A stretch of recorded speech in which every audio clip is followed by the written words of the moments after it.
How are you? How are you, everybody? Nice to see you. How are you? Good to see you. How's everything? God bless you. God bless you. I dress like that. How are you? How are you? Good to see you.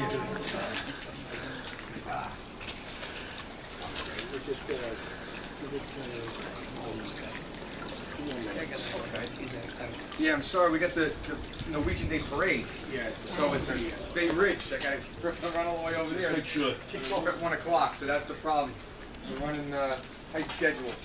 Just don't stand near Schumer because, I mean, the people be calling them bad names and they'll think you're with them. So let's give it one more minute, and then we'll do the Pledge of Allegiance. Usually the subways are all screwed up with the F-line. Yeah. And what's up? Parking here. I do park. I parked on down by Trilogy. Oh, you got that people. Do you people stop you on the street? Oh, yeah. Okay, all right. Not as much in Brooklyn, Staten Island all the time. Yeah. Not as much in Brooklyn, except maybe Bay Ridge. All right, take care. I'll see you at work. Be good. You know, more so when I had my posters up a lot, but now, the minute I put them up, they rip them down. You know, it's considered that for the stupidity. It's impossible to keep any of the posters up now. It's gotten so much worse. I know the people that do that. I don't, my people don't rip anyone else's posters down. It's like, who cares, Well, Bay Ridge has gotten as bad as Park Slope. Yeah, it really has. It's changed considerably. Oh yeah, the minute, like literally within the day you put it up, it gets ripped down. My guy just called. He said he can't come. I got, what's it?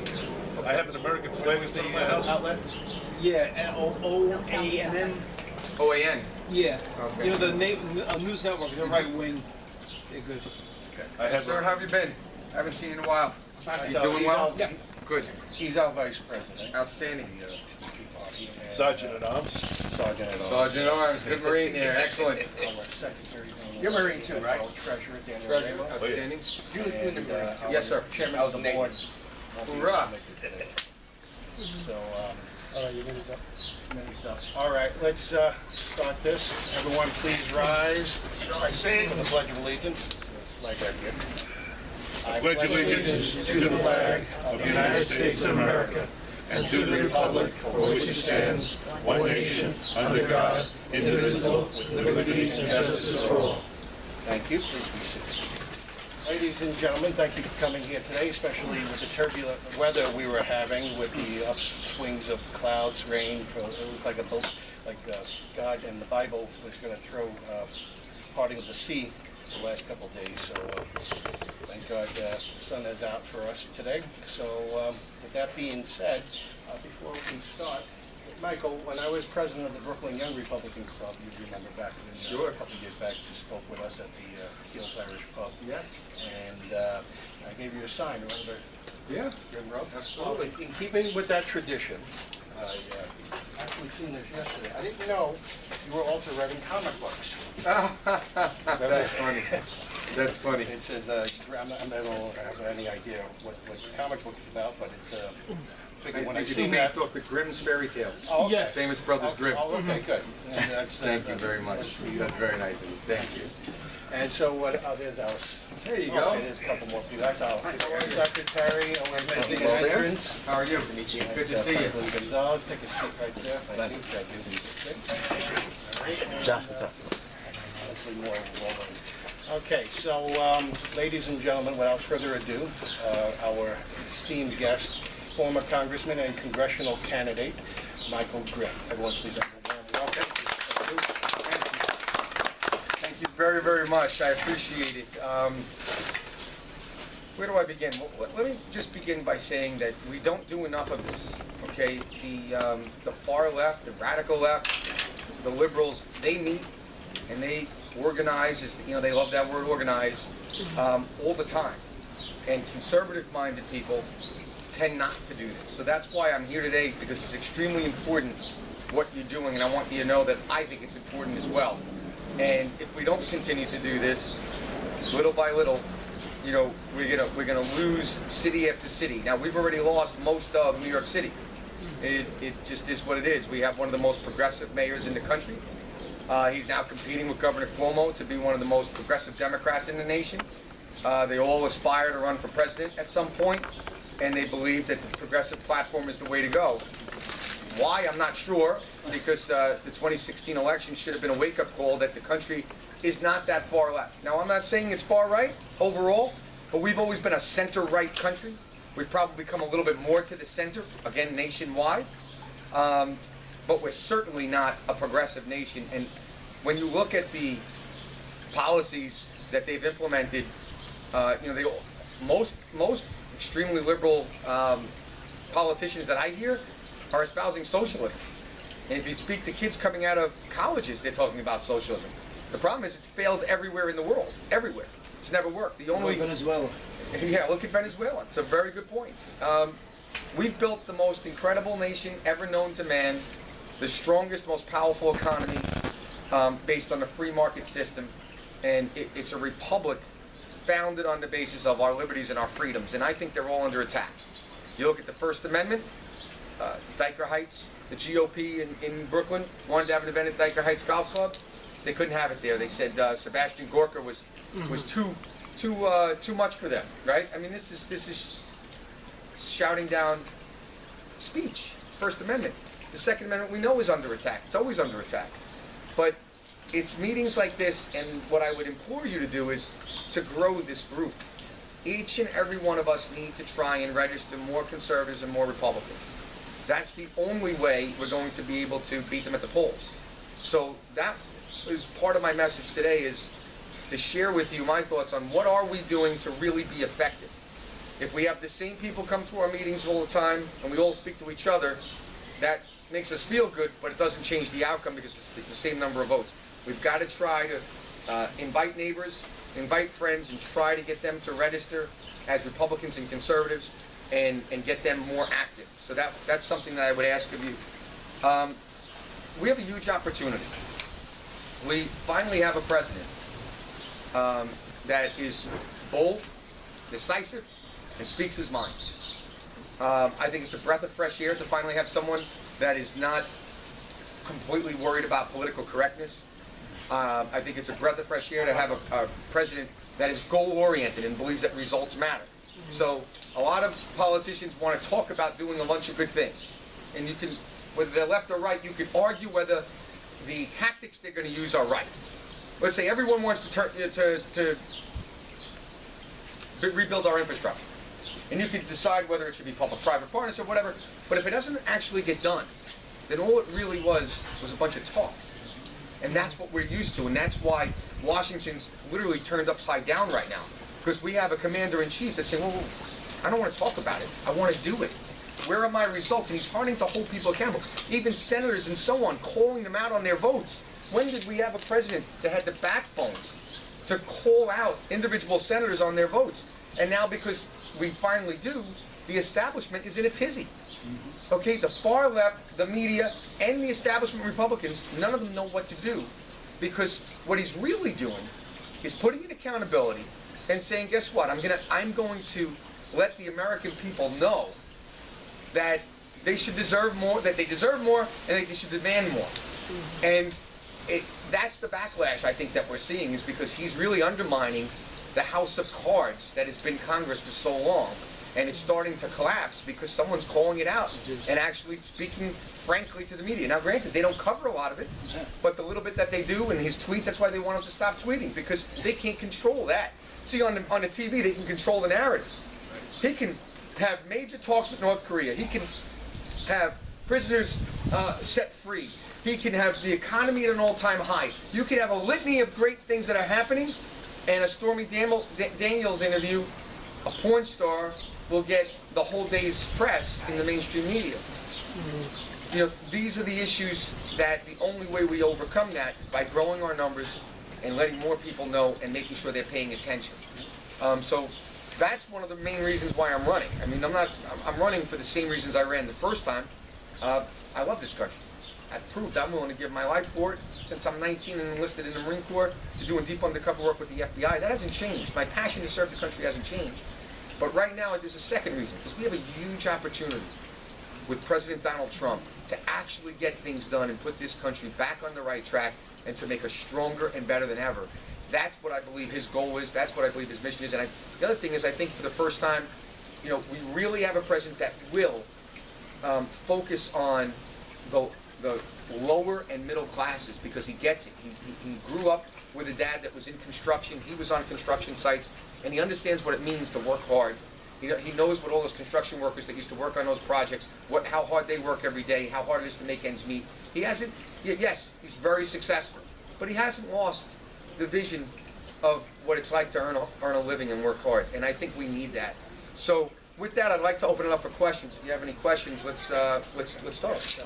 Anyone have any questions in the audience? Guy Donovan's going to show up.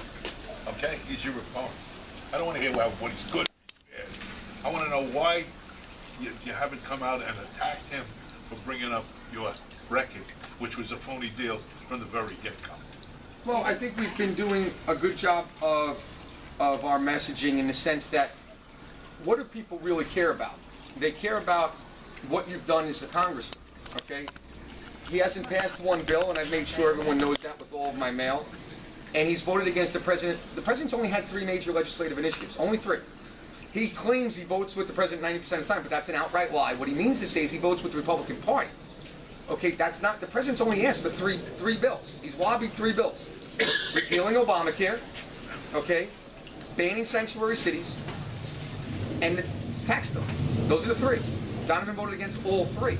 Donovan has co-sponsored 2 amnesty bills. He wrote a letter to the president, one of 6 Republicans, asking for amnesty for the DACA recipients without any concern for border security. The reality is he's gone far to his left. He's got an F with the NRA rating. Okay, so he's a Bloomberg-type Republican. He's not really a Republican.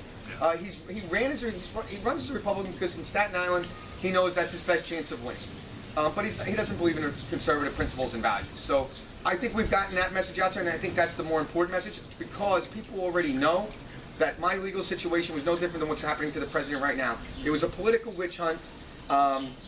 Did I have 3 delivery boys on the books? Yes. Did I deserve a fine? Yes. But it never should have been criminal. That's the atrocity, and that's the crime.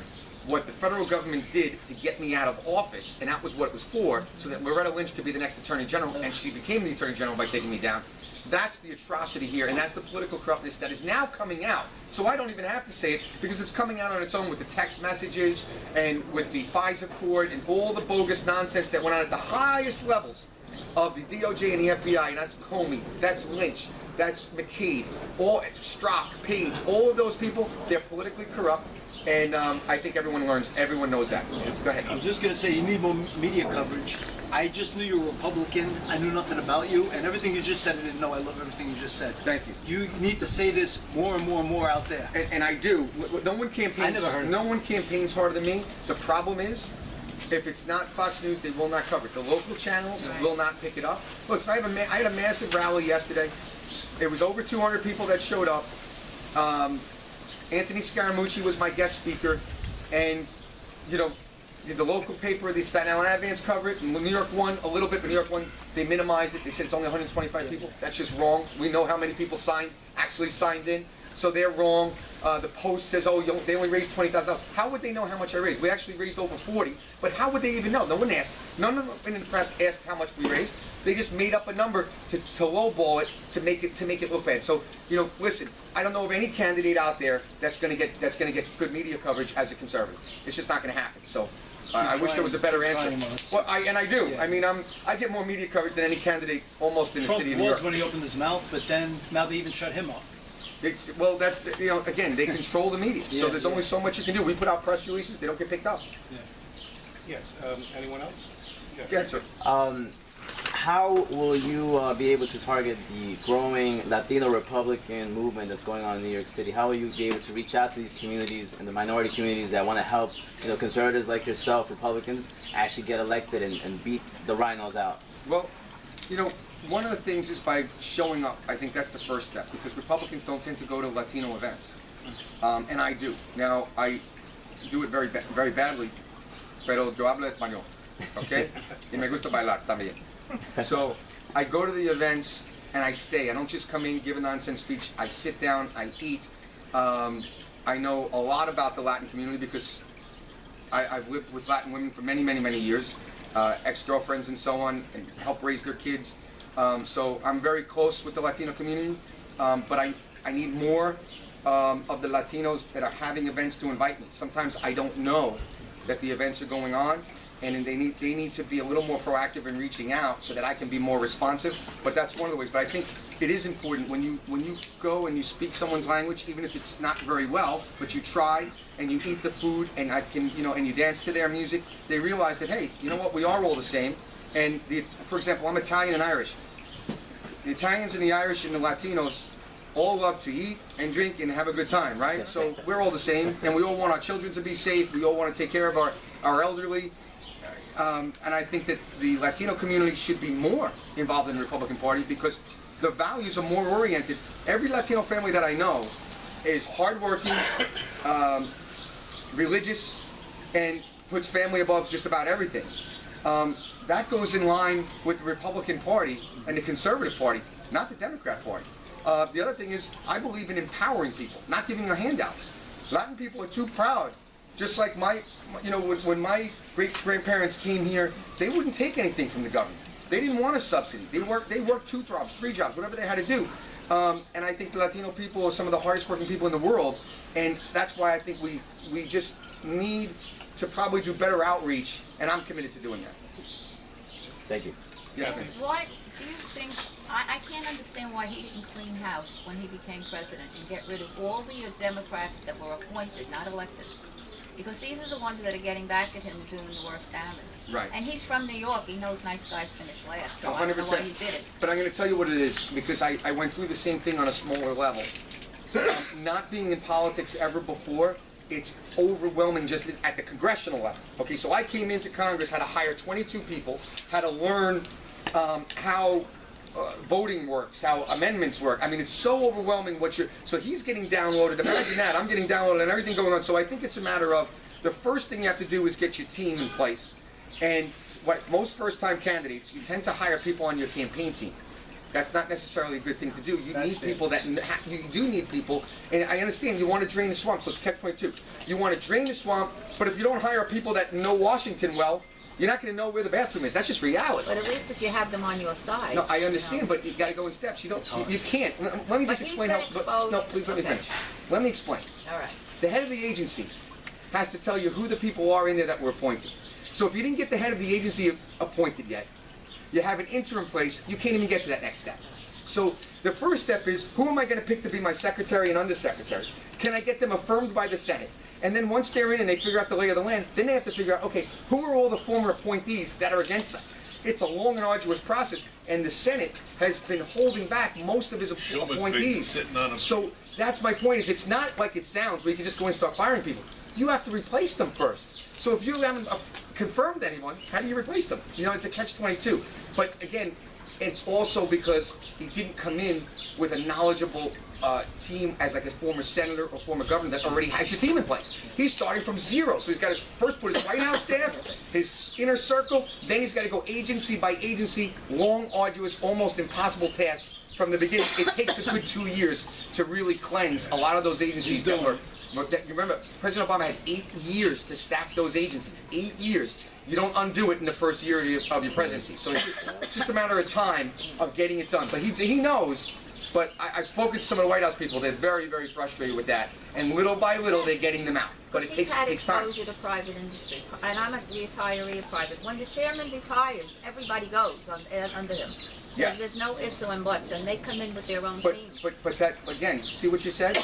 Private industry, you're getting a CEO that was a CEO from somewhere else and has his team. He's never been a politician. He's not a senator or a governor with his own team. I understand. He can't bring in construction workers. That's his team. He's a developer. Is he going to bring in a bunch of developers? No, he doesn't. He doesn't have those relationships to say, who can I trust? That's the whole problem. You know, so your example proves my point. The CEO for this company A was CEO for company B, and he brought his whole team over. That's not difficult to do. You say, hey, pick up your stuff. We're going over here. We're doing the same job. President Trump was not a politician. He did not have a political team. All he had was the people on the campaign, and most of them had no Washington experience. You can't bring people in with no experience to run agencies. They have to have some